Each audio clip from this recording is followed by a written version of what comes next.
너무 오랜만에 인사드립니다. 제가 채널을 운영하다가 갑자기 글만 남기고 1년 정도를 떠나 있었는데요.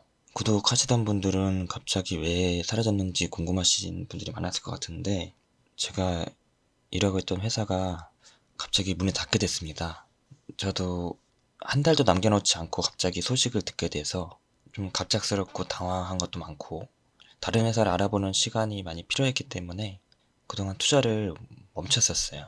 저는 취미로 투자를 해왔고 채널도 운영을 해왔기 때문에 당장 생계에 집중을 해야 되는 상황이다 보니 채널 운영이나 투자를 멈추고 일상에 집중을 해왔습니다. 그래서 새로운 회사를 구하고 또 새로운 일을 해왔기 때문에 적응하는데 시간이 많이 필요해서 1년 이상을 공백기를 가지게 됐습니다. 그래서 이제 조금 여유가 생겨서 투자를 다시 해보고 일주일에 한 번, 한 달에 한 번 정도만 어떤 제가 방향성에 대한 느낌이 올 때만 내용을 공유해 보려고 합니다.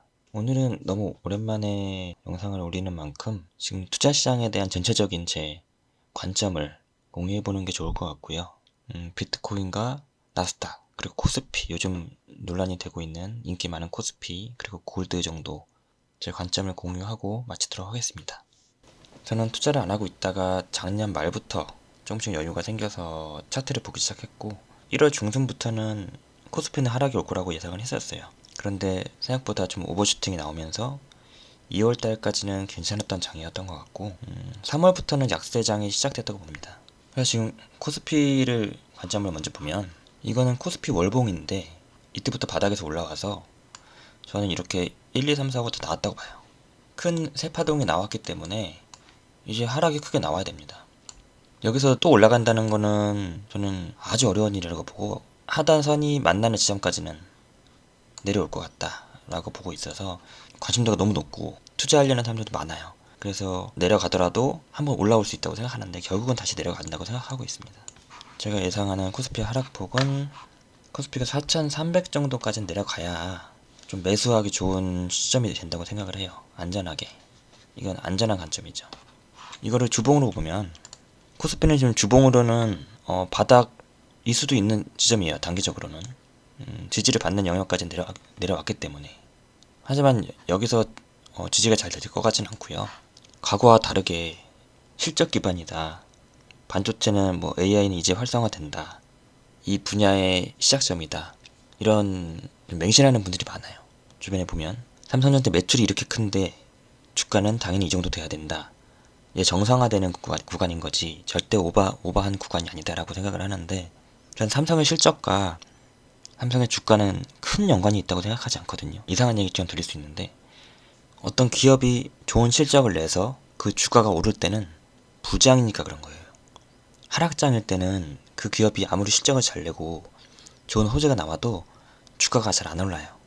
지금 분위기가 좋은 상태에 이 거시적인 환경이 잘 맞았기 때문에 이렇게 된 거지, 항상 이렇다는 보장은 아닙니다. 저는 항상 이럴 것 같지 않아요. 그래서 지금 코스피에서 가장 중요하게 작동하는 저항은 이 라인이 되겠고요. 결국은 이 라인을 넘지 못하고 계속 이런 식으로 내려가서 이 밴드 하방까지는 만날 것 같습니다. 이때가 되지 않으면 매수하기 좋은 구간이라고 저는 생각하지 않아요. 여기서 갈 수도 있지만 여기서 굳이 매수하기보다는 이렇게 하면 그냥 보내줘야지, 어쩔 수 없는 거고, 코스피 지수가 여기까지 왔을 때 매수하기 좋은 구간이라고 생각을 합니다. 일단 1차적으로 생각하는 바닥은 이 정도 될 것 같습니다. 나스닥은 거기에 반해서 조정이 먼저 일어난 형태라고 보고요. 얘는 1월달부터 조정이 시작됐다고 보고 있고, 이렇게 일정 구간을 횡보하다가 하방으로 빠졌습니다. 그러다가 지금 되돌림이 나오는 구간인 거고, 이 상태에서는 이렇게 뚫고 가기보다는 여기서 내려오는 저항을 막고 다시 내려갈 것 같아요. 일단 여기까지는 갈 수 있어요. 하지만 다시 내려올 겁니다. 이건 나스닥 선물 가격인데 24,000 정도 갔다가 결국은 다시 하방으로 갈 거라고 생각하고, 트럼프가 전쟁을 일으키는 타이밍이 기가 막히게 나스닥 고점이었죠. 세력들이 먹을 거 다 먹고 이제 물량 넘기기 좋은 구간에 전쟁을 냈어요. 이 큰 재료를 힘들게 만들었는데 이 짧은 조정을 주고 갈 것 같지 않고요. 장기적인 하락을 만들 것 같습니다. 이게 전쟁에 금방 끝내기에는 너무 일을 크게 벌렸고 비용이 많이 드는 재료였어요. 짧게 조정을 줄 거면은 다른 걸 활용했지 이런 전쟁을 활용할 것 같지 않습니다. 전쟁도 트럼프의 계산에는 이 주가 하락, 자산시장의 하락까지 다 고려한 것 같거든요.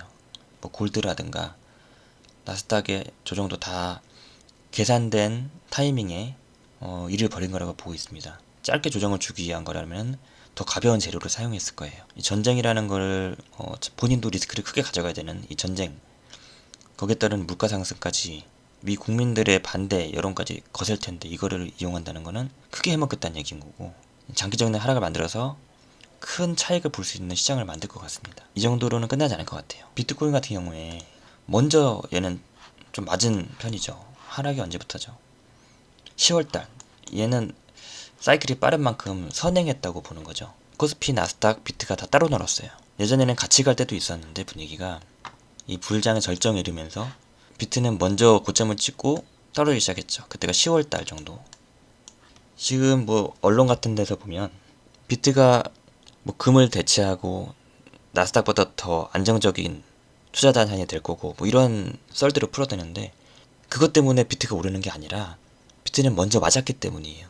너무 얻어맞았기 때문에 바닥을 먼저 찍은 거고, 이 바닥 부근을 형성했기 때문에 반등이 나올 수밖에 없는, 기술적으로 다른 자산에 비해서 하락률이 적고 조금 반등이 나오려고 하는 거죠. 뭐 나스닥보다 얘가 더 가치 있고 골드보다 더 가치 있어서 이렇게 오르는 것처럼 보이는 게 아닐 거예요. 언론이 사람들이 원하는 기사를 써대니까 그런 거지, 얘는 먼저 내려왔기 때문에 반등이 먼저 나올 수밖에 없는 거죠. 이 비트라는 애가 골드를 완전히 대체하고 더 안정적인 자산이 될 것 같지는 않아요. 미래 그 투자 자산의 포트폴리오의 일부를 대체할 수 있는 훌륭한 시장이긴 하지만, 그렇다고 해도 골드를 넘어설 수는 없을 거예요. 미국이 가지고 있는 골드가 어마어마하게 많은데, 지금 비트코인 투자하는 사람들이 바라는 게 골드의 10%만, 골드에 들어가는 자금의 10%만 비트로 넘어와도 굉장한 성공이에요. 그래서 지금보다 몇 배만 성장하면 된다라는 적은 욕심으로 투자를 하는 거지, 언론에서 때리듯이 골드보다 가치 있다고 생각하는 건 아닙니다. 제일 먼저 갈 거는 비트죠. 1등으로 갈 거. 비트코인이 제일 먼저 갈 거예요. 그리고 두 번째, 제 생각에는 골드가 될 것 같아요. 마우스로 글씨 쓰니까 어려운데, 그리고 세 번째, 이 나스닥 가겠죠. 네 번째가 코스피. 이거는 어떤 세계적인 뭐 정치적인 그런 이유가 있는 게 아니고, 얘가 하락이 제일 먼저 왔고, 그 다음 얘 조정폭이 제일 크고요. 그 다음 나스닥. 코스피는 가장 지금 위에서 버티고 있는 애기 때문에 가장 늦게 하락이 끝나겠죠. 그러니까 반등도 가장, 상승도 가장 늦게 올 거예요. 항상 그냥 선행하는 애잖아요. 먼저 하락이 끝나고 상승이 시작하겠죠.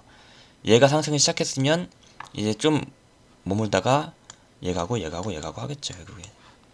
근데 얘가 먼저 상승이 시작할 때는 언론에서는 이제 골드 이제 대체한다, 비트코인으로 가치 있는 저장 수단이다, 뭐 그런 거 떠들겠죠. 하지만 그런 거 의미 없다고 보고요.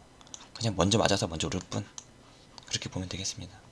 제가 생각하는 비트코인 바닥은 월봉으로 봐야 되는데, 저는 월봉을 굉장히 좋아하고, 또 월봉에서 이 밴드 하단 치는 걸 굉장히 저점으로 믿어요. 요럴 때도 밴드 하단 부근에 왔을 때가 바닥이라고 보는데, 월봉으로 지금 거의 바닥은 맞아요. 그러니까 지금 이 돈나무 언니도 바닥이다, 더 이상 하락은 없다, 뭐 이렇게 떠들고 있는데, 가장 좋은 건 이렇게 횡보해주다가 밴드 하단 딱 치고 올라가는 거. 이게 이렇게 하다가 그냥 쭉 올라가는 경우는 없어요. 횡보하다가 한번 딱 찍고 털고 갑니다. 이거 잡아야 돼요. 아마 이렇게 될 확률이 높을 거예요. 지금 월봉으로 거의 바닥을 다졌는데, 이런 식으로 바닥을 쓸겠죠. 쓸면서 올라갈 가능성이 높은데, 그러면은 바닥 다지다가 매직 구간이 나올 거고, 딱 개미 털고 출발하면은 비트가 진짜 10억은 간다고 봐요. 10억 정도 할 수 있다고 봐요. 최소한 7, 8 정도는 갈 것 같아요. 7, 8억 정도는 허무맹랑하긴 하긴 한데, 저는 이 정도 간다고 생각하고, 이게 2030년? 2030년에서 31년? 이 정도면은 비트가 7, 8억 이상 갈 수 있다고 생각합니다. 앞자리가 5는 봐야 돼요. 5만 달러. 6대에서 놀다가 5만 달러 딱 찍고 5만을 깨냐 마냐 겁주기를 할 것 같은데, 왜냐면 이 스트레티지라는 요즘 이 회사가 비트가 5만 달러 아래로 내려가면 회사 경영이 재정 상태가 많이 악화돼요. 회사가 파산할 수 있다라는 썰이 돌았었는데, 그 썰을, 그 재료를 이용하고 갈 것 같아요. 이 스트레티지라는 회사가 지금 비트코인 시장의 가장 핵심적인 포인트인데, 영향력도 가장 크다고 볼 수 있죠. 이 사람이 굉장히 머리가 좋죠. 그런데 이 회사가 5만 달러 아래로 비트가 내려가면 파산 가능성이 있다 라는 걸 이미 찌라시 뿌려놨어요. 비트코인 하는 사람들은 다 알 거예요. 들어봤을 거예요. 5만이나 4만 간다는 겁을 한번 줄 것 같아요. 자, 일단 5만은 가요. 그리고 4만까지 가냐, 5만대에서 끝나냐, 그리고 이 스트레티지라는 회사가 파산을 하냐 안 하냐, 이런 악재를 활용하고 나서 싹 개미 털고 갈 겁니다. 이렇게 그냥 출발하진 않을 거예요. 또 이 재료도 활용할 거고, 분명히. 제가 보는 비트코인의 전망은 이런 식이 됩니다. 이때도 바닥일 수 있었기 때문에 전 이때도 조금은 샀어요. 그런데 밴드 하단을 치는 숫자 5, 앞자리 5가 온다고 믿고 좀 기다려보고 있습니다. 물량을 다 사진 않고. 가장 좋게 보는 거는 이더리움. 좋을 것 같아요. 조금씩이라도 들고 있어야 되고, 그리고 코인베이스, 그리고 가장 중요하게 보는 서클. 좀 당황스러운 게 이 서클이 먼저 치고 나갔어요. 그래서 비트가 아직 5만이 안 됐는데 서클이 치고 나갔네 해서 설마 비트가 이때가 바닥인가 하는 생각이 들게 만드는 게 서클이었어요. 50달러인가? 예, 50점 몇에 샀는데, 그래서 이것도 많이 못 샀어요. 들고 있긴 한데 그냥 분할 매수로 정찰병 넣는다는 마음으로 산 거라서 많이 못 샀어요. 그래서 저도 이때가 오길 기다리고 있습니다. 안 오면 어쩔 수 없는 거고, 제 관점은 이렇기 때문에 좀 지켜볼 생각이에요. 코스피는, 그러니까 뭐 나스닥이 떨어지는데도 코스피는 혼자 또 올라간 적도 있었고, 굉장히 길게 시간이 끌었기 때문에 누구보다 하락폭이 클 거라고 생각하고 오래 떨어질 거라고 봐요. 개미들은 이렇게 누구나 먹을 수 있는 장이 아니면 못 벌잖아요. 여기서 이렇게 수렴 타버리면 다 털려요. 수익 보는 개미들이 거의 없을 거예요. 아마 이렇게 될 수도 있고 이렇게 될 수도 있지만 이렇게까지 못할 겁니다. 그러면 여기서 수렴을 하는 과정에서 뭐 상하 수렴 이렇게 할 텐데 개미들 자금 다 털리죠, 이거는. 그래서 안 하는 게 낫다고 봐요. 최근 들어서는 건들 때가 아니다라고 확신이 들어서 그냥 부동산에 넣었어요. 지금 부동산 쪽은 좀 메인 급지가 많이 올랐고 중급지를 지나서 하급지가 올라올 차례라고 보기 때문에, 하급지에는 갭 투자로 할 만한 매물들이 많이 있어요. 큰 단위가 아니라 전세를 끼면 투자할 수 있는 아파트들이 꽤 있기 때문에 저는 그냥 부동산을 하나 샀습니다. 올해 계속 추경이 일어나고 자금은 풀리고 금리가 오를 것 같다고 하는데, 금리가 오르면 보통 부동산은 떨어지죠. 하지만 주식과 회사들은 더 쓰러지잖아요. 과연 우리나라에서 그걸 진짜 실행을 할 거냐. 금리를 한 번은 오를 수 있지만 그 정도로는 부동산이 크게 흔들릴 것 같진 않아요. 짧게 조정은 올 수 있지만 결국은 부동산은 더 올라 있을 것 같습니다.